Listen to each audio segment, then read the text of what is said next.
সেনাবাহিনীর চাকরি জীবন থেকে অবসর নিয়ে দিনহাটায় ফিরতে সংবর্ধনায় ভাসলেন দিনহাটার লাঙ্গুলিয়া এলাকার সনদ হালদার।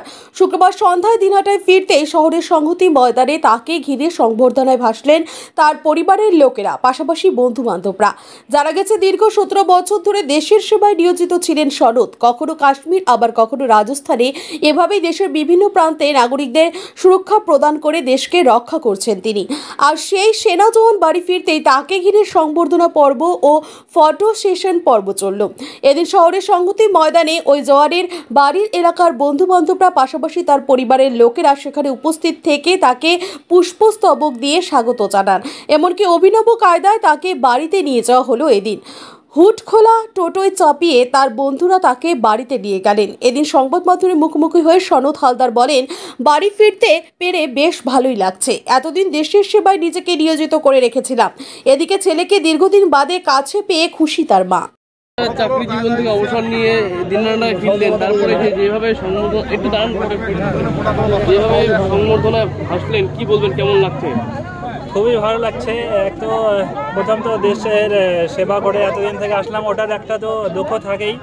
এত মনে করো 17-18 বছর এক জায়গায় থেকে এত পুরো অল ইন্ডিয়ার পুরো বন্ধুরা থাকে আমার সাথে, ওদেরকে ছেড়ে আসা একটা কষ্ট।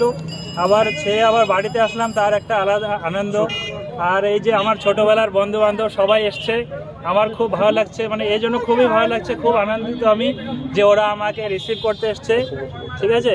আর মানে খুশি তো আছেই। আর আমি আবার ফিরে আসলাম আমার বাড়িতে, হ্যাঁ, এটা একটা সৌভাগ্যের ব্যাপার। হ্যাঁ, আমি খুব খুশি আর কি। কত বছর ধরে চাকরি জীবনে ছিলেন? আমি 17 বছর হলো। লাস্ট যে রিটায়ারটা নিলেন, হ্যাঁ, লাস্ট ইয়ার। কোথায় পোস্টিং ছিল শেষ? পোস্টিং লাস্ট আমি রাজস্থান থেকে আসলাম। এর আগে কাশ্মীরে ছিলাম 6 বছর, উড়িষ্যাতে ছিলাম, তারপরে আম্বালা, পাঞ্জাব।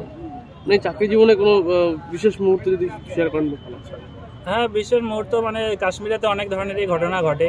সেখানে অনেক ধরনের অপারেশন করতে হয়, অনেক মানে ওটা তো অনেক ডিটেলসে বলতে হবে, অতটা তো এখানে বলা যাবে না।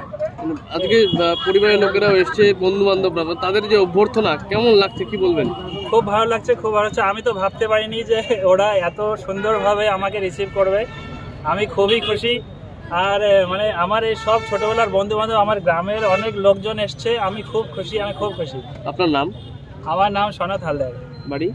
বাড়ি নিগমনগর, লাঙ্গুলিয়া। মাধ্যমিকের পর উচ্চ মাধ্যমিকের সেরা প্রস্তুতি কোথায় নেবেন ভাবছেন? আর দেরি নয়, রেডিয়েন্স একাডেমিতে 2025-26 শিক্ষাবর্ষের বিজ্ঞান ও কলা বিভাগে ভর্তি চলছে। প্রতিযোগিতার এই আবহে সাফল্য লাভের জন্য মজবুত ভিত্তির প্রয়োজন। সেই ভিত্তি দৃঢ় করতে রেডিয়েন্স একাডেমি প্রতিজ্ঞাবদ্ধ। এখানে রয়েছে অত্যাধুনিক প্রযুক্তি সম্বলিত ক্লাসরুম, সায়েন্স ল্যাবের সুব্যবস্থা, on-field practical class, merit base training. সেই সাথে নিট জির প্রাথমিক প্রস্তুতির জন্য ছাত্রছাত্রীদের তৈরি করা হয় ও সিভিল সার্ভিস ও অন্যান্য প্রতিযোগিতামূলক পরীক্ষার প্রয়োজনীয় ওরিয়েন্টেশন দেওয়া হয়। আপনার সন্তানের সাফল্যের পথ সুগম করতে আজই চলে আসুন রেডিয়েন্স একাডেমি, তুফানগঞ্জ থানামোড় এবং রামহরি মোড়ের মাঝে, জাতীয় সড়কের পাশে। অথবা স্ক্রিনে দেওয়া নম্বরে যোগাযোগ করুন। আসন সংখ্যা সীমিত। বলছি যে স্বামী রিটায়ার্ড হয়ে বাড়ি ফিরলো, কেমন লাগছে? মানে আমি ভাবতে পারিনি, মানে যেমন করে পাঠিয়েছি স্বামীকে, এরকম ভাবে ফিরে পেলাম। এটা তো খুব মানে আনন্দের ব্যাপার। আর আমি সঙ্গে ছিলাম কোয়ার্টারে এতদিন, মানে হাজবেন্ডের সঙ্গেই ছিলাম আমি। এটাও সৌভাগ্যের ব্যাপার যে আমি হাজবেন্ডের সঙ্গে ছিলাম আর মানে চলে আসলাম হাজবেন্ডের সঙ্গে। আর এত আনন্দ, মানে সবাই যে আমাদেরকে এতভাবে মানে আনন্দ দিচ্ছে, মানে এটা ভাবতে পারিনি আমি। খুব ভালো লাগছে আমাকে। কি নাম আপনার? শান্তনা হালদার।